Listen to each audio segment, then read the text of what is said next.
Hello बच्चों, मैं हूँ वेलकम टू बायोलॉजी क्लासेस। मैं हूँ डॉक्टर श्रुति और स्वागत है आप सभी का।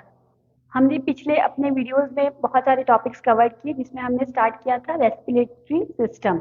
इसके हमने कुछ टॉपिक कवर किए थे, जिसमें ऑर्गन्स और रेस्पिरेटरी सिस्टम तक हमने कवर कर लिया था। आज हम स्टार्ट करेंगे स्टेप ऑफ रेस्पिरेशन। कि हमने बेसिक तो देखा था कि रेस्पिरेशन होता क्या है, रेस्पिरेशन और वेंटिलेशन में डिफरेंस क्या होता है।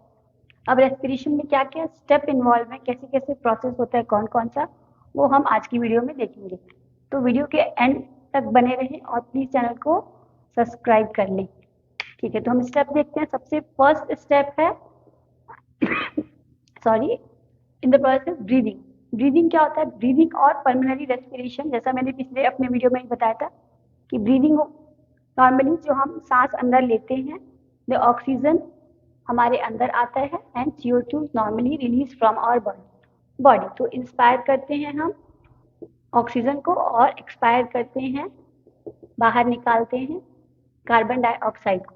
ऑक्सीजन कहाँ से आता है? जो एयर हमारे एटमॉस्फेयर में प्रेजेंट है, वो अपने नॉस्ट्रिल के थ्रू, जो ऑर्गन्स में हमने देखा नॉस्ट्रिल, देन ट्रेकिया और लंग्स, तो रिलीज इसको अंदर लेते हैं। तो ये ब्रीदिंग हो गया। फिर सेकेंड स्टेप में क्या होता है कि जब एक बार ऑक्सीजन हमारी बॉडी के अंदर आ गया, लंग्स में आ गया, तो डिफ्यूजन होता है ऑफ गैसेस। गैसेस मतलब ऑक्सीजन का एंड CO2। तो पहले हम ऑक्सीजन का देखेंगे कि डिफ्यूजन ऑफ ऑक्सीजन होता है। डिफ्यूजन कहाँ से होता है? एक बार ये मैंने स्ट्रक्चर जो बनाया था, तो मैंने लंग्स बनाया। ठीक है, ये लंग्स का जो स्ट्रक्चर है ये बनाया। इसमें ट्रैकिया था, लंग्स था, यहाँ से ब्रोंकियाई थे, ब्रोंक्यूल्स थे जो डिवाइड होते। फाइनली यहाँ पे एंड स्ट्रक्चर था एल्वियोलाई। तो एल्वियोलाई में यहाँ तक जब ऑक्सीजन यहाँ से अंदर आया ऑक्सीजन और एल्वियोलाई तक पहुंचा ऑक्सीजन, देन ये डिफ्यूज होगा। डिफ्यूज होगा मतलब एल्वियोलाई से दिस एल्वियोलाई से ये ऑक्सीजन कहाँ आएगा? हमारे ब्लड वेसल्स में आएगा। ब्लड वेसल्स में क्या है? ब्लड है। तो फाइनली हमारे ब्लड में आएगा। तो diffusion of gases oxygen from alveoli to blood vessels या ब्लड। फिर थर्ड स्टेप में क्या होगा कि एक बार जब ये ब्लड में हमारे ब्लड वेसल्स के अंदर यहाँ पे ऑक्सीजन डिफ्यूज हो गया, ब्लड वेसल्स के अंदर आ गया, देन ये ट्रांसपोर्ट होगा oxygen to the various parts of the body, various tissues. क्योंकि जो ब्लड वेसल्स हैं वो हमारी पूरी बॉडी में ब्लड वेसल्स हैं। ऑक्सीजन हमारे हर एक सेल की रिक्वायरमेंट है। तो ब्लड के थ्रू जो ऑक्सीजन है पूरे सेल्स में, पूरे टिश्यूज में पहुंचेंगे, तो यहाँ पे डिफ्यूज होगा, ट्रांसपोर्ट होगा।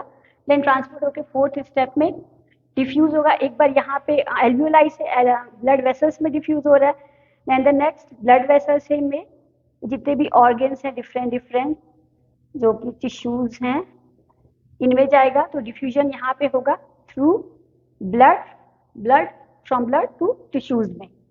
देन एक बार ऑक्सीजन टिश्यूज में चला गया, तो ये सेल्स, जैसा मैंने देखा कि सारे सेल्स जो हैं वो ऑक्सीजन को यूटिलाइज करते हैं to break down the molecule जो भी हम खाते हैं, carbohydrate, proteins, fatty acids, amino acids, जिसको भी ब्रेक डाउन करने के लिए।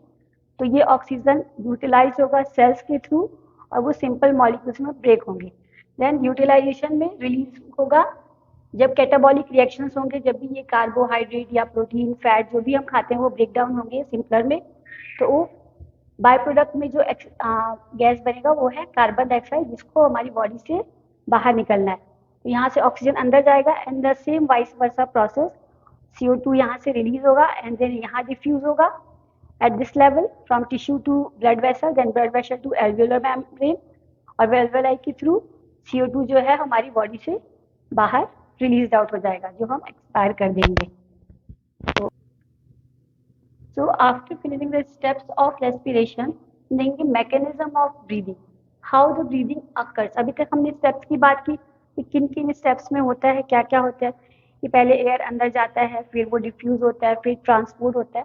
देखेंगे एक्चुअली मैकेनिज्म ब्रीदिंग होती कैसे है। जो इंस्पिरेशन और एक्सपिरेशन की हम बार बार बात कर रहे हैं कि इंस्पिरेशन जो air drawn inside the lung, ठीक है, ऑक्सीजन अंदर आना या CO2 बाहर जाना, ये प्रोसेस एक्चुअली में होता कैसे है, मैकेनिज्म में हम देखेंगे। सबसे पहले हम बात करेंगे इंस्पिरेशन की।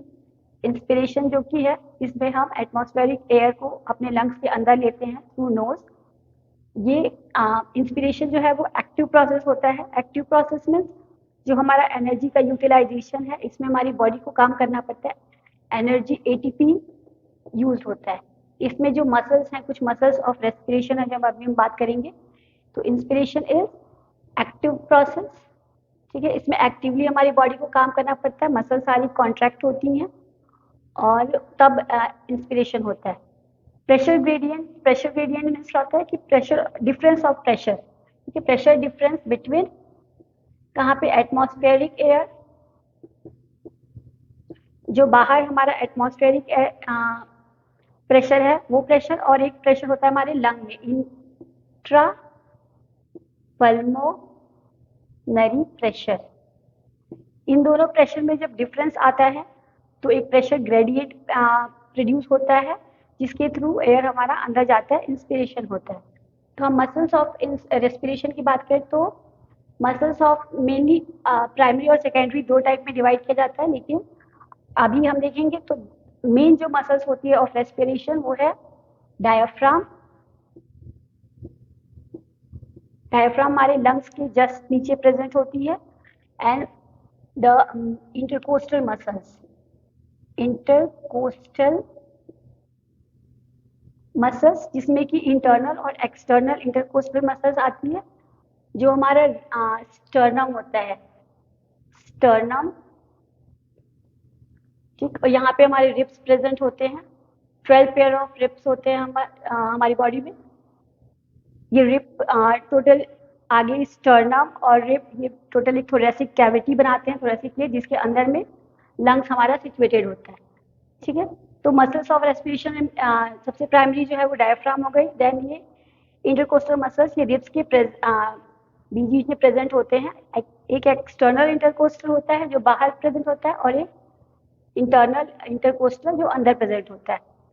तो जब भी हम इंस्पायर करते हैं, जो प्रोसेस ऑफ इंस्पिरेशन है वो इनिशिएट कहाँ से होता है कि फर्स्ट जो ये मसल्स होती हैं, जो ये डायफ्राम हो गई, ठीक है, ये कंस्ट्रिक्ट करती है, सारे मसल्स कॉन्ट्रैक्ट होते हैं, कंस्ट्रिक्ट होते हैं। तो जब डायफ्राम कंस्ट्रिक्ट होता है तो ये पहले नॉर्मल अपने पोजीशन में क्या मोर कर्व होता है, फिर ये कंस्ट्रिक्ट होकर थोड़ा फैलता है, तो ये इंक्रीज होता है अपने डायमीटर। तो इससे क्या कि लंग्स का जो है, जो डायमीटर है, वर्टिकल डायमीटर है और एंटीरो पोस्टीरियर डायमीटर है, वो इंक्रीज होता है। देन ये जो मसल्स यहाँ पे प्रेजेंट है, एक्सटर्नल और इंटरनल इंटरकोस्टल, जो रिब्स के बीच बीच में प्रेजेंट होती हैं, ये भी कंस्ट्रिक्ट करती हैं। ये क्या करती हैं, हमारे स्टर्नम को और आगे फॉरवर्ड और ऊपर लेके जाती है, और रिब्स को भी और ऐसे फैलाती है। तो जो डायमीटर है लंग्स की या थोरेसिक केज की डायमीटर जो है वो एक तो एंटीरो पोस्टीरियर, दूसरा vertical, 3 dimensional increase in vertical cavity, thoracic cavity होता है। मतलब वर्टिकली भी इंक्रीज होता है और एंटीरो पोस्टीरियर और लेटरली भी ये डायमीटर इंक्रीज होता है, जिसके थ्रू जो प्रेशर है इनसाइड द, क्योंकि अब वॉल्यूम इंक्रीज हो गया, तो हमने प्रेशर हमेशा देखा है कि वॉल्यूम क्या होता है, इनवर्सली प्रोपोर्शनल। जहाँ पे वॉल्यूम जो होता है वो इनवर्सली प्रोपोर्शनल होता है प्रेशर की। अगर वॉल्यूम बढ़ेगा तो प्रेशर क्या होगा, डिक्रीज होगा। तो ये वॉल्यूम इंक्रीज होता है, प्रेशर जो है इंट्रा पल्मोनरी प्रेशर वो नेगेटिव हो जाता है और माइनस में चला जाता है। तो ये जो प्रेशर नेगेटिव होता है तो ऑक्सीजन क्या है, एयर जो है वो हमारे बॉडी के अंदर एक एयर जो है वो लंग्स के अंदर चला जाता है, ड्रॉन हो जाता है, ठीक है। तो हमने देखा कि प्रोसेस ऑफ इंस्पिरेशन देखा कि मेनली ये मसल्स के कंस्ट्रक्शन की वजह से हो रहा है। देन जो एक्सपिरेशन का प्रोसेस है वो पैसिव प्रोसेस है। इसमें मसल्स जो है वापस रिलैक्स होती हैं, अपने अपने पोजीशन पे आती हैं। अपने पोजीशन पे आए तो डायफ्राम और कर्वेचर हो जाएगा। देन ये मसल्स भी जो रिब्स के बीच में जो मसल्स हैं रिब केज के, वो भी कंस्ट्रिक्ट होंगी। तो वापस जो डायमीटर है लंग्स का, वॉल्यूम जो है वो पहले की तरह हो जाएगा। जो प्रेशर है इंट्रा पल्मोनरी प्रेशर वो पॉजिटिव हो जाएगा, इंट्रा पल्मोनरी प्रेशर ग्रेडियंट जो बताता है ये डिफरेंस कम हो जाएगा, और जो CO2 है वो बॉडी के बाहर निकल जाएगा। तो ऐसे होता है हमारा एक्सपिरेशन।